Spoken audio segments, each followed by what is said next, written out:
Beaucoup de gens qui se disent chrétiens ne sont pas chrétiens puisqu'ils ne sont pas sauvés. Parce qu'il faut bien comprendre qu'est-ce que ça veut dire que croire en Jésus. Parce que beaucoup de gens disent je crois en Jésus. Mais qu'est-ce que ça veut dire bibliquement que croire en Jésus-Christ? Ça veut dire avoir confiance en lui, compter sur lui, se reposer sur lui. Donc la Bible dit crois au Seigneur Jésus-Christ et tu seras sauvé. Jésus nous dit celui qui croit en moi a la vie éternelle. Donc la Bible est claire que c'est par la foi, pas par les œuvres. Mais qu'est-ce que ça veut dire que croire? Ça veut dire que tu as confiance 100% en lui et non dans tes œuvres.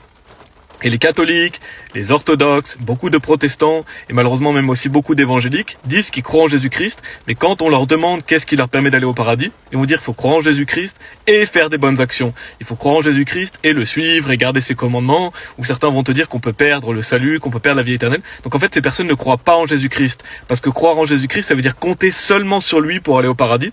Ça veut dire avoir confiance 100% en lui et non dans nos œuvres. Donc il faut abandonner cette volonté de faire des œuvres, d'être un bon chrétien, de suivre Jésus-Christ, d'arrêter de pécher, de faire un baptême. Il faut arrêter de croire en ça et croire seulement en Jésus-Christ. C'est ça, croire en Jésus-Christ. Et malheureusement, beaucoup de gens qui se disent chrétiens ne croient pas en ça.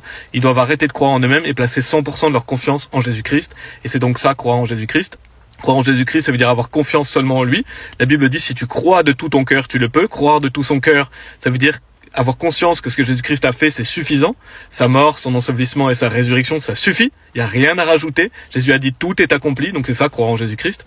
Et la plupart des gens qui se disent chrétiens ne croient pas en ça puisqu'ils rajoutent leurs œuvres ou ils croient perdre le salut. Et ça, c'est une chose très importante aussi à comprendre. C'est que croire en Jésus-Christ, ça veut dire croire qu'il nous donne la vie éternelle. Croire qu'il nous pardonne nos péchés passés, présents et futurs et que le salut, c'est la nouvelle naissance, c'est une fois pour toutes. Si vous croyez que vous pouvez perdre la vie éternelle ou que vous devez faire des œuvres pour garder la vie éternelle, si vous croyez que si vous faites un grave péché, vous pouvez aller encore en enfer, ça veut dire que vous ne croyez pas en Jésus-Christ. Parce que Jésus-Christ lui-même est la vie éternelle. Il est la vie éternelle, donc quand on croit en lui, on sait qu'on est sauvé pour toujours. Si on croit perdre son salut, ça veut dire qu'on n'a pas confiance en Jésus-Christ, mais on a confiance en soi-même, parce qu'on croit qu'on doit faire des œuvres pour garder son salut. On croit que quelque chose qu'on peut faire peut nous faire perdre le salut, ça veut dire qu'on n'a pas cru que Jésus-Christ est mort pour tous nos péchés.